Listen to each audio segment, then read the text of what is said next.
cup of tea makes everything better. And we couldn't agree more.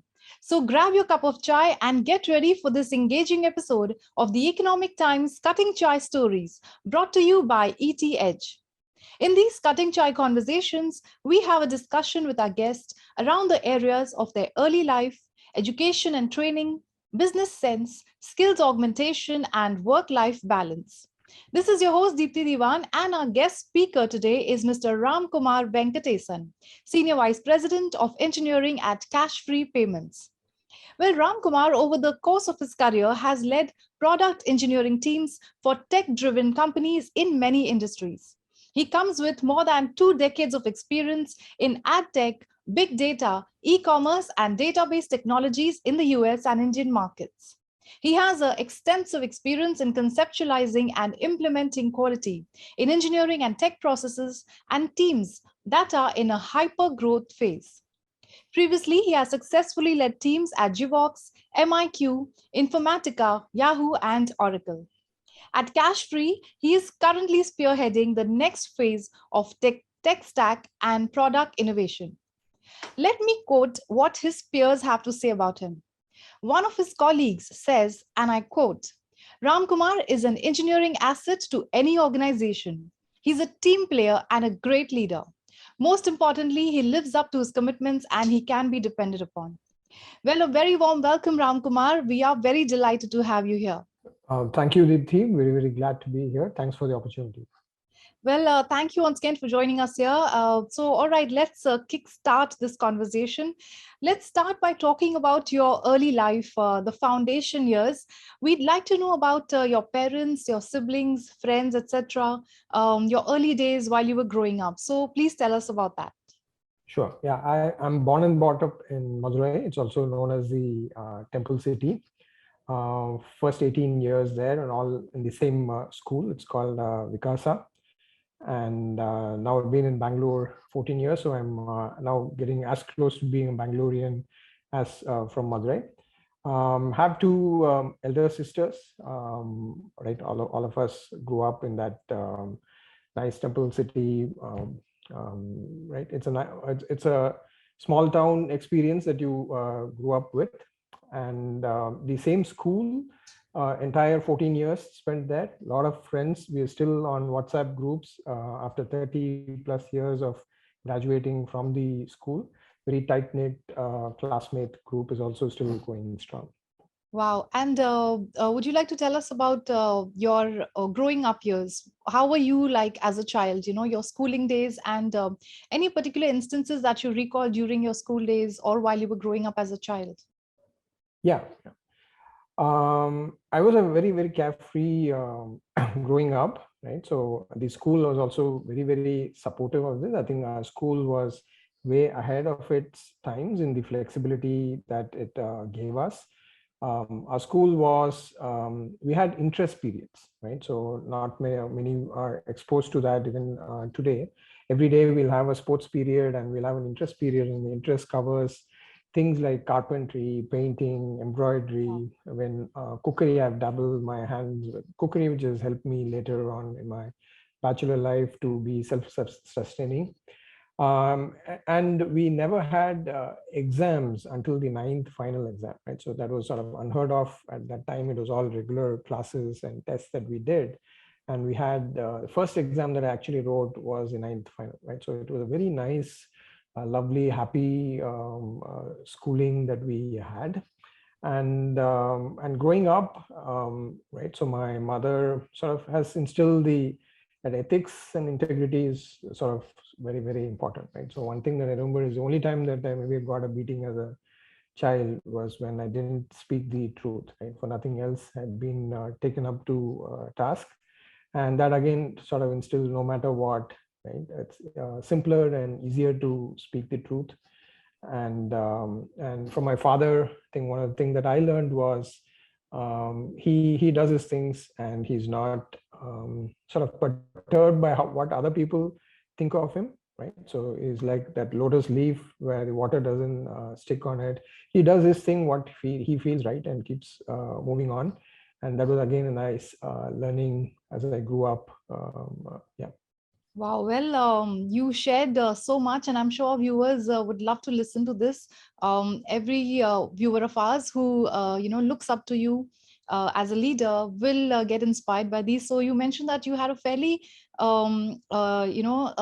easy and very comfortable childhood, wherein unlike what a lot of parents do, is they only put academic importance is given to the children.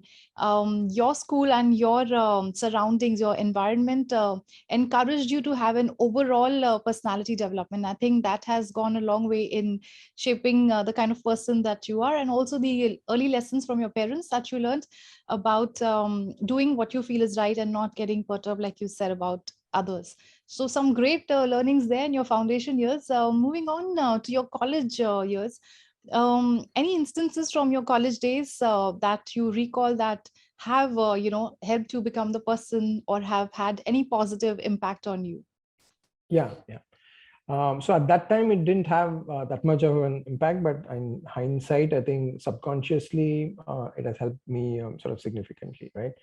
While growing up, again, as I said, right, I was a carefree, growing up to a nice thing, then went into college, and then there were a lot more things that had to be done, right? Suddenly you're actually now an adult, you're taking care of everything, and so many exams to do, so many courses to take, and right. Um, what in hindsight, what I learned was there was our topper, right? So college, one of the college toppers, and he never, I think, procrastinated, right? So he went to all the classes, and yeah, I went to BITS Pilani, where there was no mandatory attendance. Right? Again, it was great, right? So that's how it should be. But maybe at that time, I didn't really maybe utilize that freedom in the best thing. So yeah, since there's no attendance, right, we I didn't go to classes that often. But this person was very, very regular to classes. He would take the notes, he would study on that day and finish it, right? And before the exam, he was all done by 8 p.m. and 9 p.m. And while all of us, many of us, were scrambling to photocopy the notes and figuring out what are the portions for the next day's exam, he's chill, he's done that, he goes to sleep when we are actually starting to study for the exam, right? And he was a college topper, right? So the learning from that was, right, maybe a stitch in time and do things and don't procrastinate it, do it as it goes. It becomes very relaxed, and you can achieve much, much more than sort of always putting out a fire, scrambling before the exams. And it's actually now right, I've heard that it's a name for that, it's called student syndrome, right? That I will study later, I will prepare later. So I think I was also had that student syndrome as a student, but being cognizant of that, I think now at work, it helps me a lot to be on top of things on a regular basis, be in the present, and not postpone things for the future. That was a great learning from him, and in college, use the flexibility wisely. Yeah. Absolutely. So procrastination is the enemy, and very early on you had that understanding and that learning.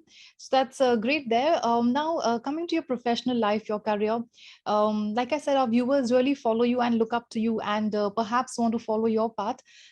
So let's start with first any a message that you would want to give to all the young students or young workers out there about how they could better plan their journeys, or how any tips that would help them work better in the current environment. um, yeah, I think any path that they choose, right, I think we can be successful in that, right? So whatever career we choose, whether it's in media, whether it's in engineering, whether it's in legal or acting or anything, uh, choose what you want to do, and then really become the best at it, right? So even within engineering, there are sub departments. There's development, there's quality, there's DevOps, and different kinds of activities. And sometimes people might spend their time thinking about what if I did that, right? What if I did that? But we are doing certain things, like how can we become really, really good at it and be the best in that, right? So as an example, if I'm a cricketer, I'm not going to be that worried what if it would be to play tennis and be the number one, right? So instead, focus on the career path you are. If you want, choose something, but make a move, but maybe not be in one place imagining to be in another place, but right, follow that path and continuously learn, and then you'll be successful in that chosen path. Right. Well, some very sound advice there. Thank you so much for sharing that. And you are a successful leader today. Tell us about your journey, though, how your career has evolved, and any specific time in your career over the years that you are particularly proud of, or that you may have taught you some very valuable life lessons. Okay. And I think this is what I talked to some of the young engineers in my company, my team, previous teams as well, right? Is within engineering, they have the question as, should I continue as an engineer or should I move into leadership or management, right? Me being an introvert, and early I thought, right, management was not going to be my cup of chai, and I tried to stay away from management, and actually took a conscious decision not to take the CAT exam because I thought management wasn't for me, and right, I'm much more technical person. I want to build things, etc. Right? But as I saw some of our Oracle CEO, now CTO, right, Larry Ellison, great leader, he's very, very technical. And then there are so many other sort of leaders that I saw, that they're great engineering minds, but they're great leaders as well. Right? So at some point, I was convinced that I wanted to maybe switch into the leadership track, and made a conscious decision, and then right, went in for my executive MBA, and that helped me a lot again to make that transition. And since then, I've sort of been building teams, building careers, growing people, helping them even make these choices, right? What is best for them, given what their interests are and what they are looking forward to.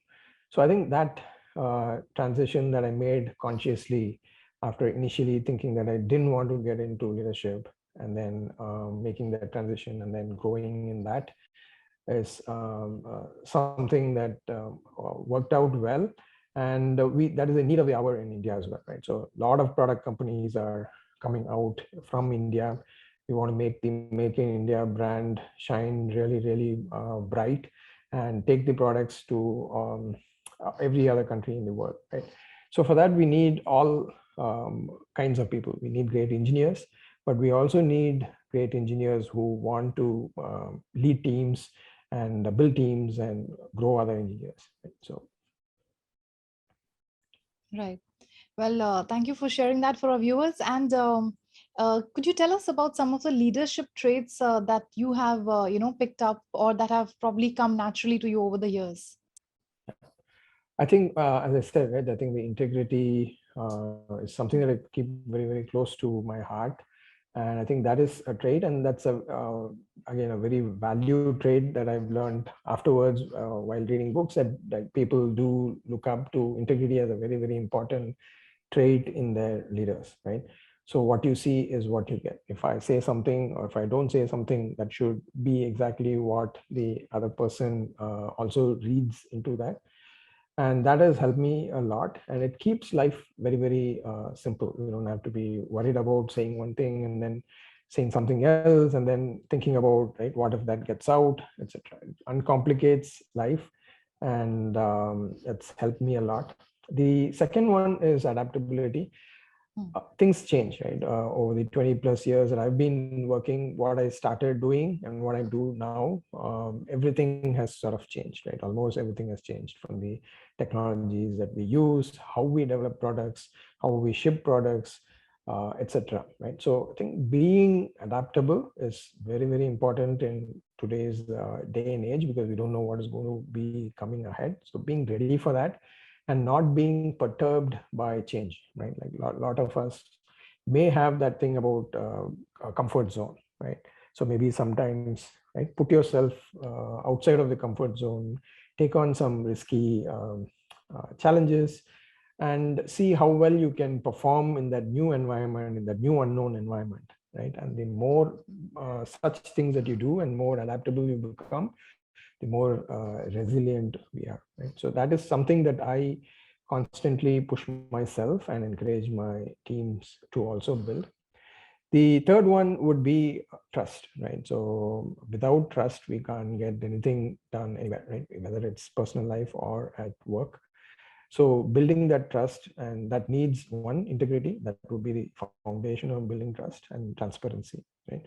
So I see that it's like maybe, right, sunlight coming into a dark room, and it just brightens up everything and makes things so much more clearer to deal with. The next one is humility, right? So sometimes when we achieve some success, or success comes to us, right, we may maybe a little bit have that inclination to be, not maybe intentionally, but become not so humble, right? So maybe keeping that in mind, saying that there are like even these successes are because of n number of or infinite factors, right? The teachers that helped us grow here, right? The mentors that helped us think, our parents, our siblings, our friends, everyone has had a share of to make us where we are. And then now if I divide up all that success into all of them, right, then that would make me so much more humble. And being humble again factors into building trust, right? The conversations, I think, as I said, that is like, if trust is like light, humility is maybe like fresh breath of air coming in, and everyone's happy when people are humble and discussing, right? And so that's the fourth one. And the last one, as I said, is the resilience, right? Like once you're adaptable, you become resilient, because your life and career is not going to be a straight line perfectly up, that we sit and dream that today I'm going to be this, 2 years later this, and 4 years later this, and everything goes according to plan, right? There's going to be ups and downs, there's going to be unknowns coming in. And so accepting all of that and being resilient, and then, right, eventually achieving what you want to achieve, right? I think these are traits that I think are great traits to have in the team. And if the leaders have these traits, and everyone would be successful. So these are the things that I continuously keep focusing on and working on. Absolutely. Well, they all sound like great traits to have for a leader. Thank you for sharing your success mantra with us. Just a small trivia I wanted to ask you. In terms of managing your teams, what do you prefer to micromanage, or do you prefer to just give them the liberty to go around, and then you just follow up? What is your take on that? Yeah. So I think micromanagement obviously is not the right way to go, neither for the reportee or for the manager, because the manager cannot scale micromanaging, right? At most we can micromanage maybe 5 people. We can't micromanage 100 people or 1,000 people. So the only way out is to trust the next level of people and them to trust them. But I would also say that trust but verify, right? But at the end, the company's goals have to be met. And right, so verify, and then only when you verify and know that maybe that someone needs some help somewhere, then we can go support them to achieve that goal, right? Sometimes people might be like, I'll solve it myself, right? And but they may not be aware of the Uber objective, or of the Uber maybe a deadline or a goal that has to be met. So it's good to sort of check in as and when needed, and so that we know what is the actual thing. And then if support is needed, or someone else needs to be brought in, they can be brought in to sort of solve the overall problem, right? So delegate, trust them, but also right, verify and support them if they need to achieve the goal. Absolutely. Well, thank you so much for sharing that, and some great takeaways for our viewers. Now, coming to improving your skills. Things are constantly changing. It's a dynamic environment out there. How do you invest in yourself to keep improving upon your skills?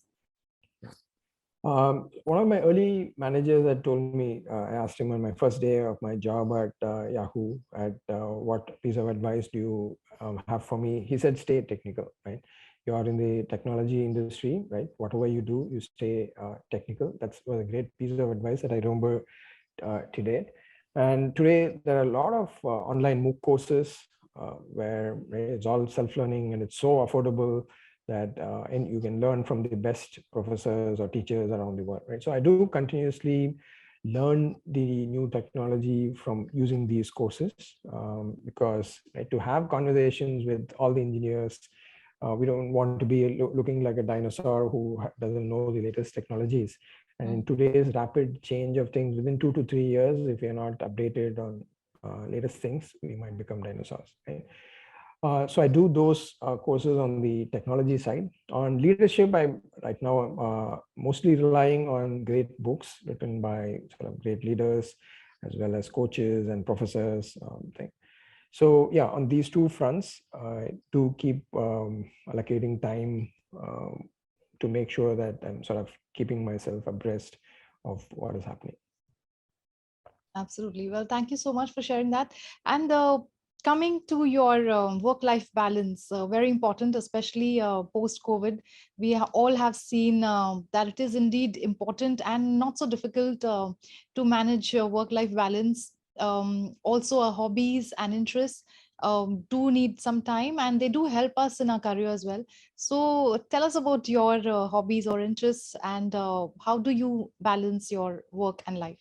Yeah. Yeah. So I think it's super important that we address that, right? So work-life balance is very, very important.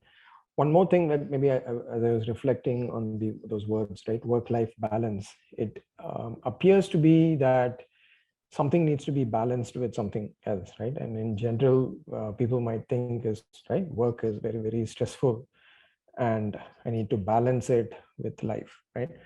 To me, maybe that if we approach it like that, that work is sort of very stressful and let me do something else to balance it, maybe, right, for an unemployed person, work is life, right? Yes. So actually life is actually encompasses work and non-work, but the term has come out as work and life balance, as though work is outside of life. What I would say is concentrate on work as well as these other things, right? Your family, your friends, your hobbies. And instead of balancing it, do everything, right? Everything is important. And actually, there was one course that we took on personal and interpersonal development in IIM Bangalore, right? So we had to write down into like pick four things. And that time I remember that I picked work, career, and then family, friends, and hobbies. And then we set goals for each of these things to sort of dedicate time and do it. And do that really, really well, right? I think this we can relate it to, say, work hard and play hard. So when you're at work, don't be thinking of the beach. And when you're at the beach, don't be thinking of the work. And right, concentrate and be in that present, and then work is not stressful, right? So if you love your work, if you've chosen the career path that you are liking, just do it, enjoy that work. And but after that, like, shut off.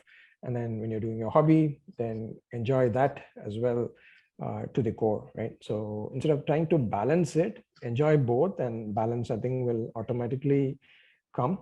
And in for that, myself personally, I do yoga and meditation Wow. on few days of the thing.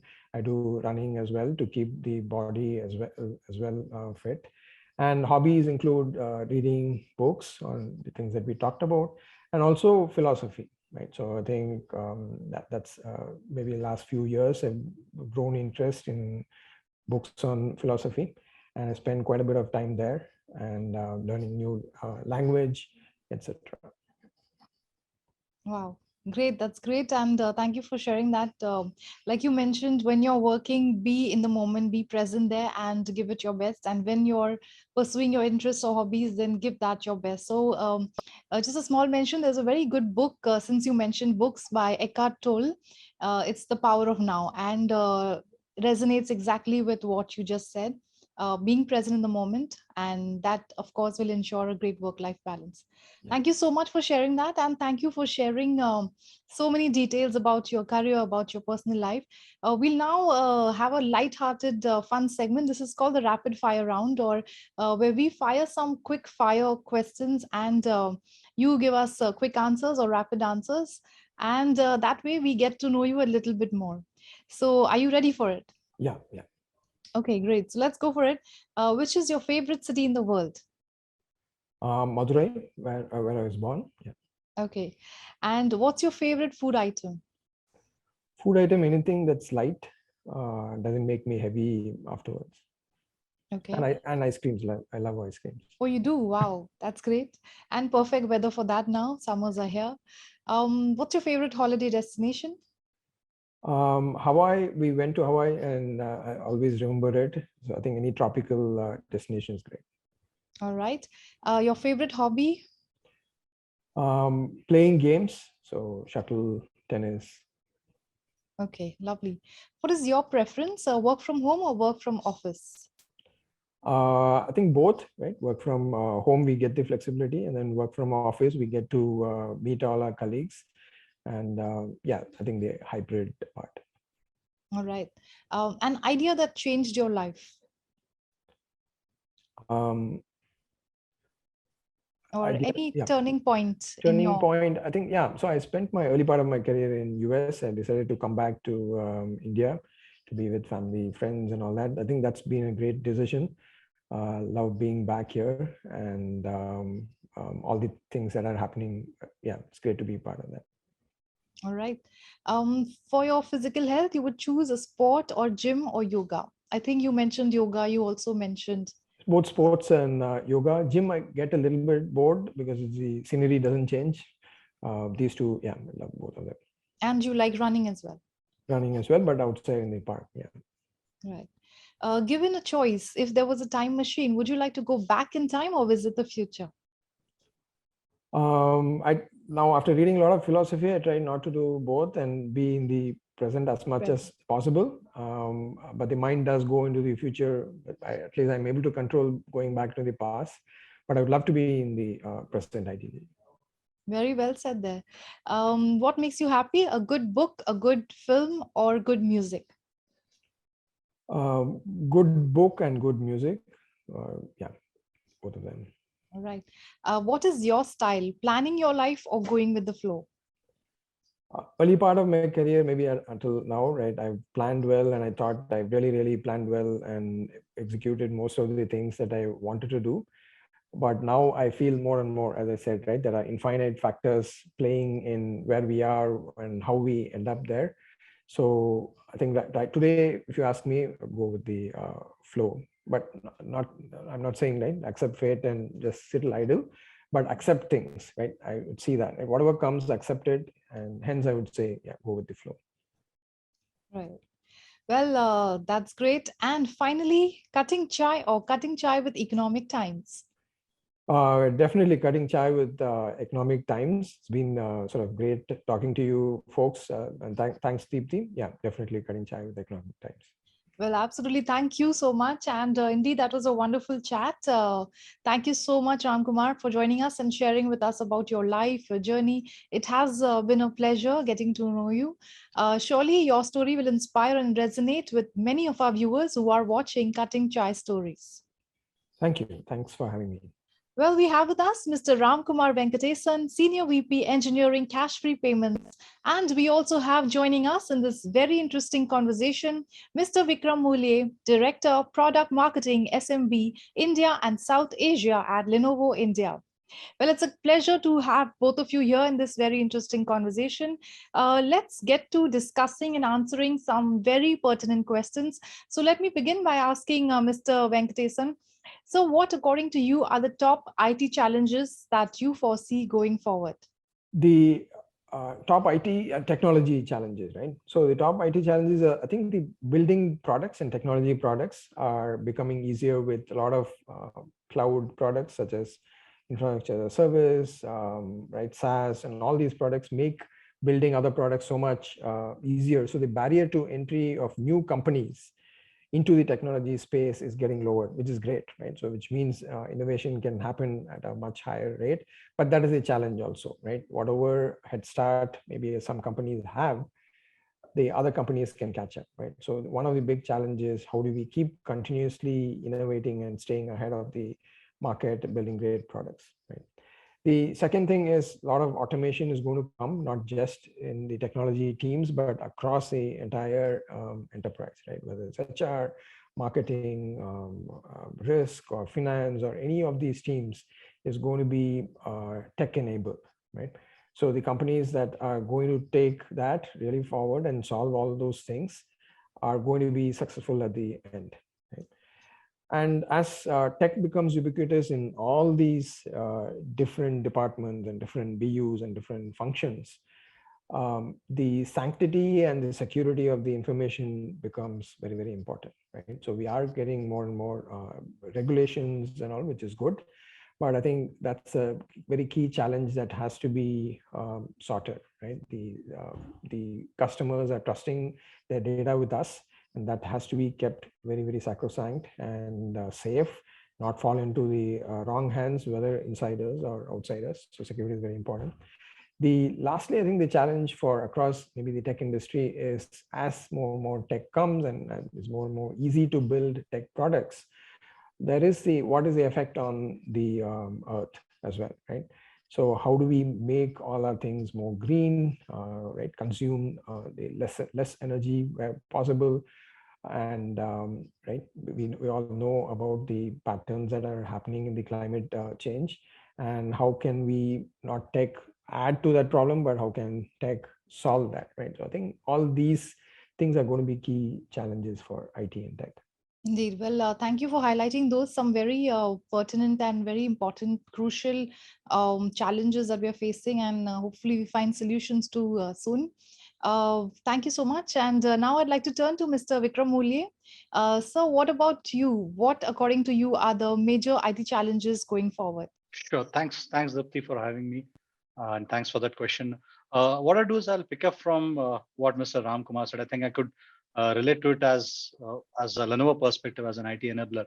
The challenges which you mentioned about deploying technology for automation, for building new products, and supporting businesses. I think the challenge for us as IT vendor is, how do we build products and softwares and services which can enable that? And while I come to that, I'm sorry, two other points which I could 100% relate to is the point which you mentioned, one about security. I think that's a challenge which we keep on hearing from our customers, that how do we make devices both on the client and enterprise side more secure, especially because of the hybrid work environment which you're talking about. And the second part also, which is an interesting and different perspective, which Mr. Ramkumar brought in, is about being green. How do you really contribute to the environment rather than taking away from it? And that's a challenge which we also internally face. So that's something where our supply chain team works on building up products and solutions and softwares which are more eco-friendly, which are better in terms of packaging or the manufacturing footprint for it.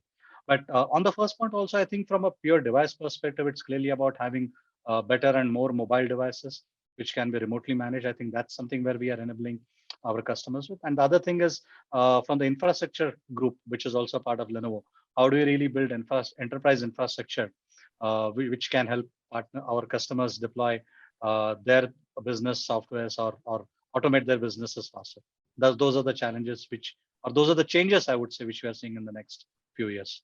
Absolutely, sir. Very well said. Thank you so much for sharing that. And thank you, gentlemen, for sharing your thoughts on some very important issues. Once again, I thank you both for joining us on this chat. Ladies and gentlemen, we had Mr. Ramkumar Venkatesan, Senior VP Engineering, Cash Free Payments, and Mr. Vikram Mulye, Director, Product Marketing, SMB India and South Asia at Lenovo India. And to all our viewers who are enjoying this conversation, stay tuned because we will be back with many more stories. This is the Economic Times Cutting Chai Stories.